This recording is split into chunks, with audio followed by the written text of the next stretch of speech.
9. Sex and crime. A very common opinion not only associates sex and original sin, but very logically connects sex and crime. If sex is the source of the fall, then logically, sex is the cause of crime. This opinion is read by atheists into the Bible, although without any legitimate grounds whatsoever. Actually, the origin of this belief is pagan, not biblical. Many pagan myths indicate a belief in the sexual origin of sin. Plato's myth of the original androgynous man is a familiar example. The sexual origin of criminality is extensively seen in neo-Freudians and in many others as well. Former San Quentin warden Clinton Duffy wrote an exposition of this idea titled Sex and Crime, maintaining that sex is the cause of nearly all crime, the dominant force that drives nearly all criminals. After 35 years of correctional experience as warden of San Quentin Prison, a member of the California Adult Authority, and executive director of the San Francisco Council on Alcoholism, I'm convinced that it is a rare crime that can't be traced to a sexual inadequacy of some sort. Criminals are plagued and puzzled and upset by sexual tensions, doubts, fantasies, anxieties, and hungers. In my opinion, 90% of the men in our nation's prisons are there because they couldn't come to grips with the problem. We shall have sex as long as we have life, and crime as long as we have civilization. We can't wipe out sex, so we can't wipe out crime.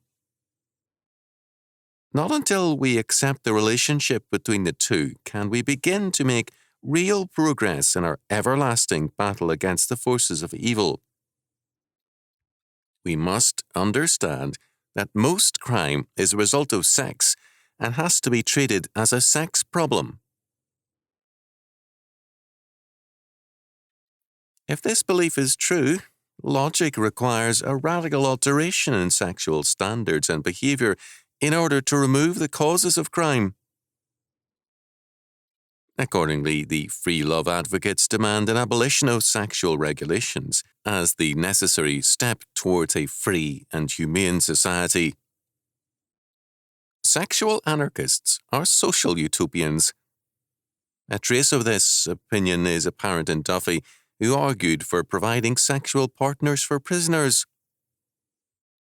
Mississippi permits a prisoner to have conjugal visits with his wife. Mexico does not limit the visit to the wife. Duffy's own report gives evidence of the non-sexual nature of crime. Ethnic groups show clear-cut patterns. Thus, Orientals with their strong family culture seldom get into trouble, least of all the Japanese. The Scandinavians in prison are few. Jews are normally law-abiding. Their trouble with the law usually involves money, according to Duffy. Most Jewish prison inmates are swindlers or conmen, or check artists or forgers. Earlier Irish were sometimes in trouble because of drinking and fighting. Germans are rarely in trouble, and then because of aggression. Italians have been in trouble where gang activities are strong. When the French are in prison, it is for sex offences mostly. Mexicans are often involved in crimes of violence and narcotics, but few Mexicans over 40 seem to get into trouble. Negros rank proportionately very high in the prison population. In the South, over half the inmates of state prisons are Negros, and this is true of some prisons in the North. Duffy believed that prejudice against the Negros accounted for some of this, although he recognized that these Negro prisoners were guilty men.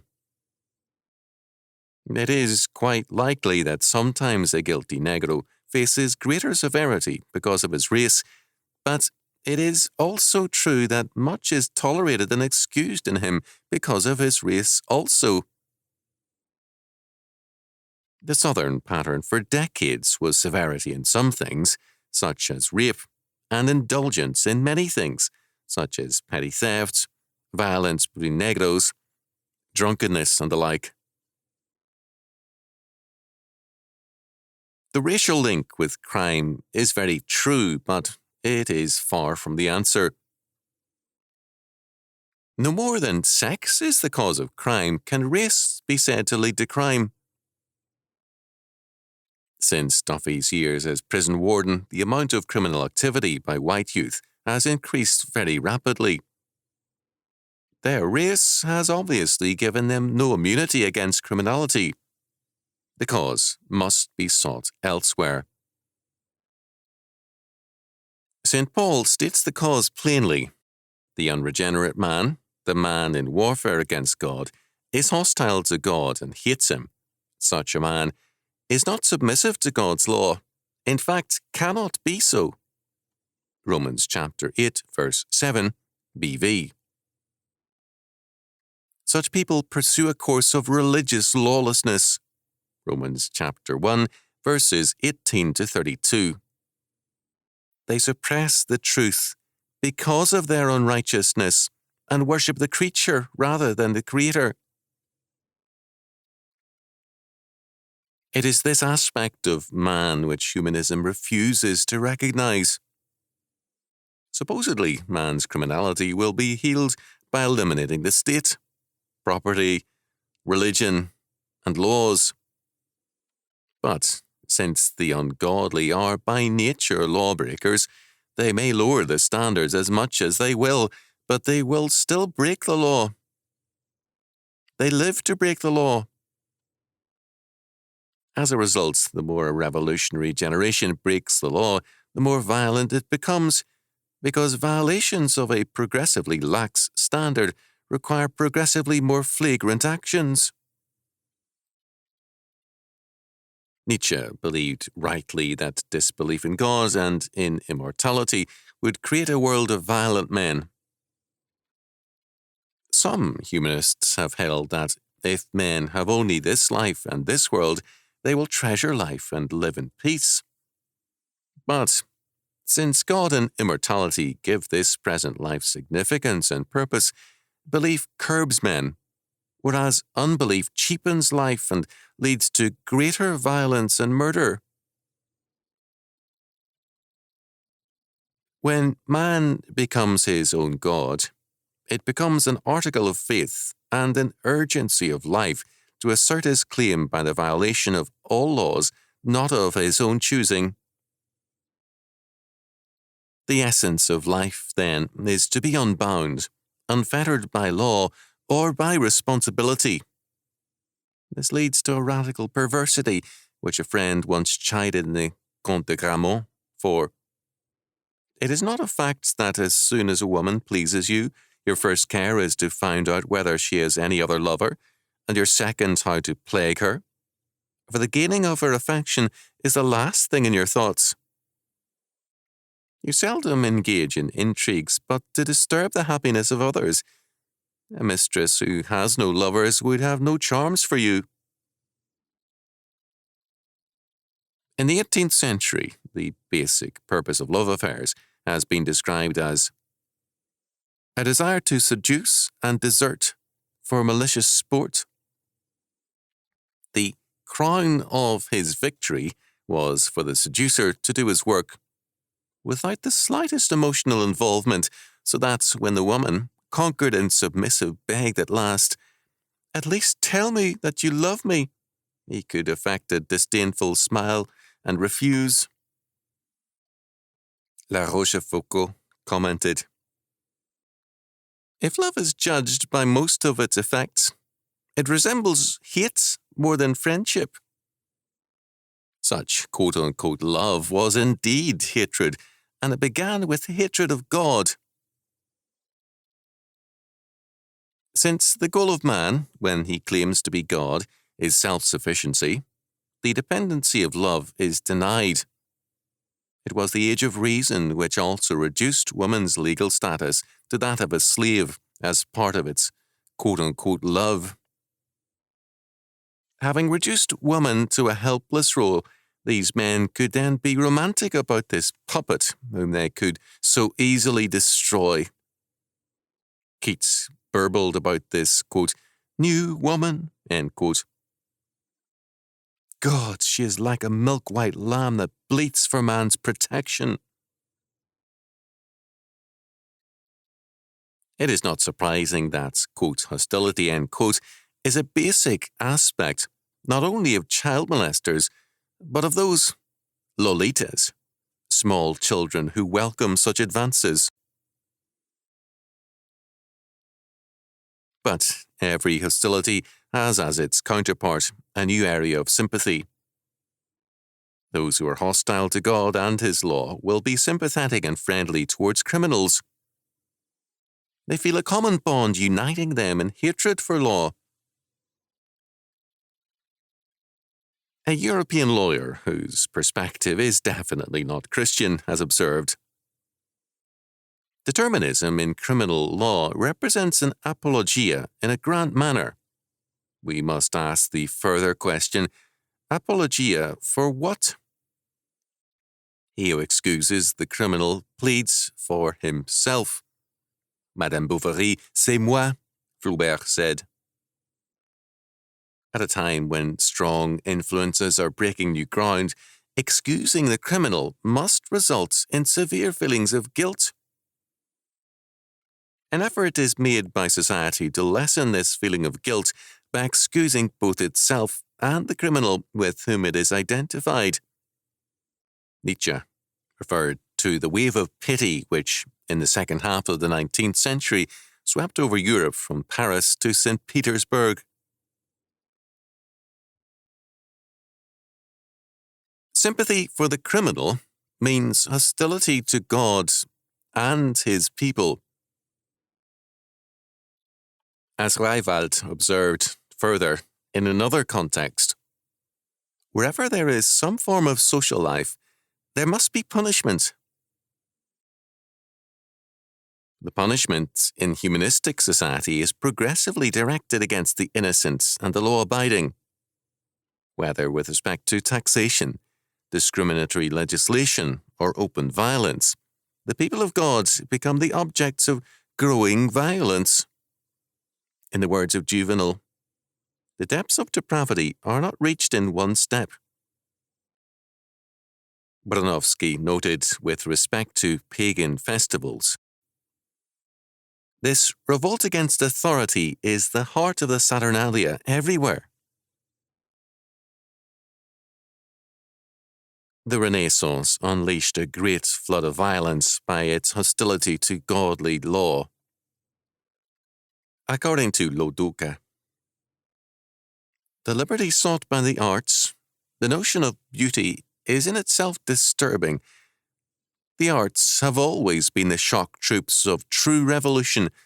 The liberty sought out by science, this is already more dangerous for established power as well as for those who idolize the past. The liberty sought out in language and mores were all part of one capital dynamic factor, individualism.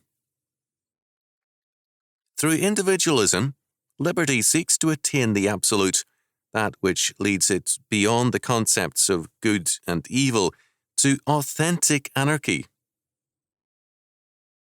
The genius of the Renaissance often masks a profound and functional anarchy, which was not destructive, being dominated and held in check by pride. Pride alone permitted this luxurious anarchy, which found its morality in art. The perfect example of Renaissance man is the condottiere. Such a condottiere as Sigismondo Malatesta is the Renaissance summed up in one man.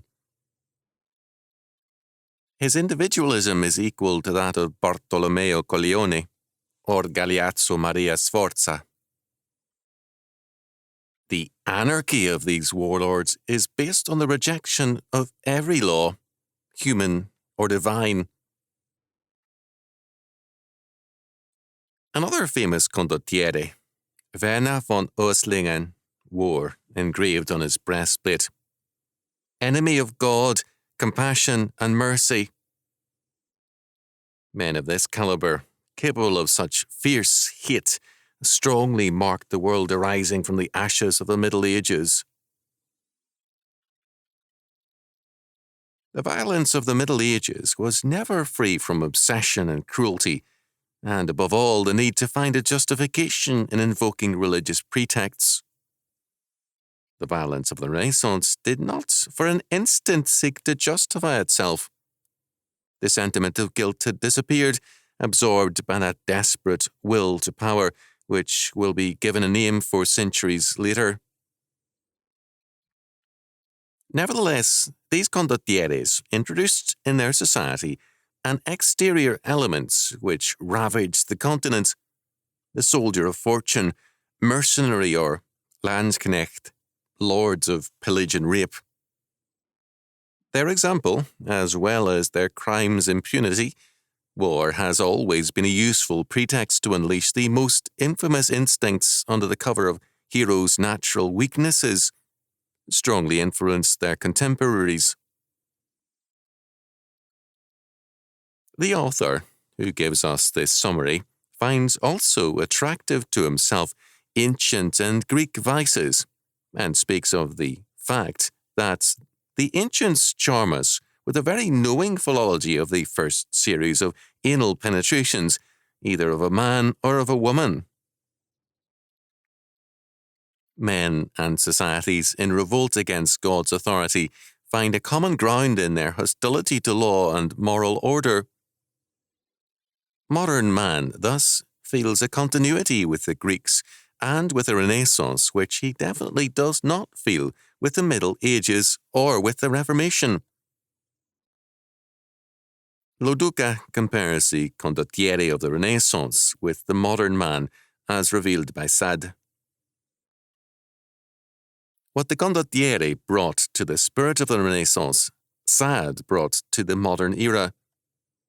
Not only does Sade lay down the axiom that life is nothing but the quest for pleasures, and even for the pleasure, but he introduces the principle that pleasure is bound to suffering, that is to say, at the attempt to destroy life. The body, nothing more than an instrument for inflicting pain. Where there is no submission to the law of God, there is progressive resistance, defiance, and violation thereof. The cause of crime is not sex, it is sin, man's defiance of God's sovereign authority, and man's attempt to be his own God. The attempt of men to find the cause of crime in sex is a part of their attempt to overthrow God's law order by reordering sexual relations. Predictably, not only with Sade, but with all those who deny God's law, the conclusion is the same. But he that sinneth against me wrongeth his own soul. All they that hate me love death. Proverbs chapter 8, verse 36.